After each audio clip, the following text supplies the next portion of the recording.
Bonjour à tous, on se retrouve aujourd'hui pour une vidéo d'analyse, encore une fois. Vidéo sur la paire Euro-GBP par rapport aux configurations que nous avions observées il y a, je crois que c'était le 4 août, à mon souvenir, et il y a des choses à dire par rapport à ce que nous avions évoqué. Alors comme vous pouvez le constater si vous avez le souvenir de l'ancienne vidéo que j'avais fait ou si vous la regardez actuellement, j'ai gardé les mêmes configurations. J'ai retracé les droites comme je les avais tracées sur la précédente analyse. Donc vous avez toutes les informations que j'avais données. Donc pour l'instant, le scénario que j'avais donné se réalise plutôt bien. Je dirais que c'est pas terminé encore, hein, il y a encore du chemin avant de terminer le mouvement. Mais ça a l'air de plutôt bien partir. Alors qu'est-ce que j'avais donné? Donc je vais supprimer une droite déjà ici. On va revenir sur la configuration de base. Donc la dernière fois qu'on avait fait la dernière analyse, elle remonte à cette bougie à peu près. On était sur la bougie rouge ici. Exactement, on n'avait pas fait la verte encore. Et bon, on était sorti de ce canal haussier très bien tracé. Donc, bien entendu, j'avais un biais profondément baissier sur la paire.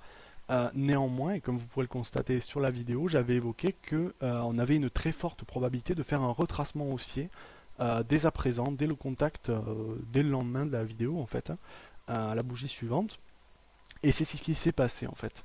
Alors, sur quel niveau est-ce qu'on a fait ce retracement? On a fait ce retracement sur un niveau très très puissant, qui n'est pas forcément très très visible à l'œil nu, mais avec du temps on apprend un petit peu à les voir, ces niveaux précis. Vous allez le voir, donc alors je l'ai peut-être tracé plus précisément juste avant, mais bon, ça doit être plutôt par là peut-être, je sais plus, oui bon, ça doit être quelque chose comme ça. Bon, j'avais évoqué sur, bon vous retrouverez la droite que j'avais tracée, c'est à peu près cet endroit-là, hein, il y a peu de choses près. Que j'avais tracé sur l'autre vidéo, j'avais repéré les différents points de contact et de, comme vous voyez ici, là j'en matérialise un et deux, ça et là, mais voilà, on en a quelques-uns par-ci par-là, et qui montrent que la droite, c'est un support puissant lorsque les cours sont au-dessus, et effectivement, bon, les bandes de Bollinger étaient à plat, je ne sais pas si je l'avais évoqué ça. Néanmoins, je sais que j'avais évoqué le ralentissement du mouvement baissier, c'est-à-dire qu'il était assez lent finalement, ce mouvement baissier, et que face à ce mouvement-là, on pouvait avoir un retracement haussier au contact d'un support, et en l'occurrence, ce support était une bonne zone de retracement. Donc on a eu ce retracement, on a accéléré à la hausse, vous voyez, hein, on a une bougie verte, suivie d'une bougie rouge, ainsi de suite, puis une très forte bougie verte. Bon, j'avais peut-être pas anticipé une telle puissance, hein, je vous avais dit, on pourrait avoir un retracement plutôt lent. On a eu un retracement très très rapide finalement. Et on est allé bloquer sur les bandes sub de Bollinger sur, au niveau du plus haut. Et sous le support oblique devenant résistance. Donc formant le pullback pur et dur de la figure chartiste. Ici on a une belle figure chartiste, hein, le canal ici est bien tracé, c'est top. De plus, eh bien, on avait évoqué aussi l'épaule tête-épaule ici qui se matérialise à cet endroit-là, vous voyez, donc avec une épaule ici, une épaule là, et la tête ici. Donc figure très classique une fois encore. On a eu deux figures en même temps avec des cassures simultanées, donc la vie baissier était justifiée.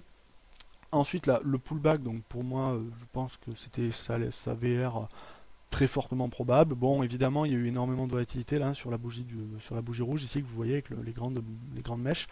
Néanmoins, on a bloqué sous la dernière résistance horizontale ici, marquée par le dernier plus haut. Et à la fois sur, bon, comme les niveaux que j'ai invoqués, bande de Bollinger et résistance oblique, enfin, support oblique devenant résistance. Et ensuite, bon, on a eu une petite phase de range ici, donc on va zoomer en H4. Donc là, on passe en H4, hein, je précise. Donc notre petite zone de range, je la matérialise, elle est ici, qui forme par ailleurs, on remarquera, voilà, un triangle descendant. Vous voyez, hein, figure classique, chartiste, clair. Le triangle descendant a été franchi par le bas, donc on peut reporter les objectifs théoriques, c'est-à-dire la base du triangle, tout simplement, au point de sortie. Donc on reporte la base du triangle à ce niveau-là, et on a nos objectifs théoriques qui, comme vous le voyez, sont en dessous de notre support important. Le support que j'avais évoqué, hein, on va repasser en daily là, comme ça on verra mieux.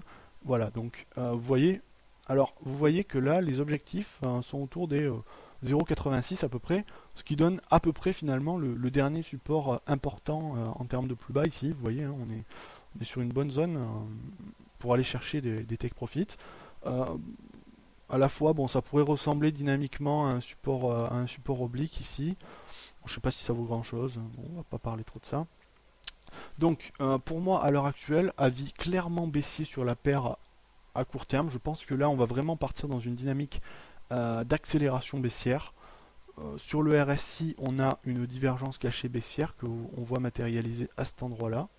Vous voyez, hein. Donc la divergence cachée, j'en parle souvent, mais il y a des raisons. C'est lorsque, dans un cas baissier, une divergence cachée baissière, c'est lorsque les cours font des plus bas de plus en plus, des plus hauts ici de plus en plus bas, vous voyez, hein, des plus hauts de plus en plus bas, et sur le RSI des plus hauts de plus en plus hauts. Et donc c'est un signal d'entrée, enfin un signal baissier tout simplement. Donc voilà, alors pour moi, donc ce figure, donc là on a un alignement, une succession de figures chartistes, donc les objectifs théoriques, vous pouvez les voir sur la précédente vidéo, hein, je ne vais peut-être pas forcément en reparler. Puisque là on est dans la même configuration, là je vous signale seulement le moment. Hein.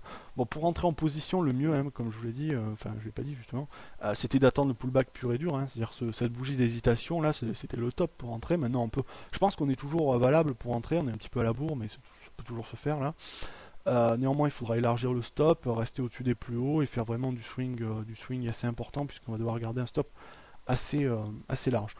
On fera attention quand même à toutes les zones de support possibles ici, puisqu'on pourrait avoir, je pense qu'on va avoir une descente plutôt assez molle, dans le sens où on a énormément de niveaux de support partout. Vous voyez ici tous ces plus bas qui se forment dans tous les sens, qui pourront bloquer plusieurs fois les cours, donc je serai plutôt prudent concernant l'accélération, mais pour moi la figure baissière est clairement validée.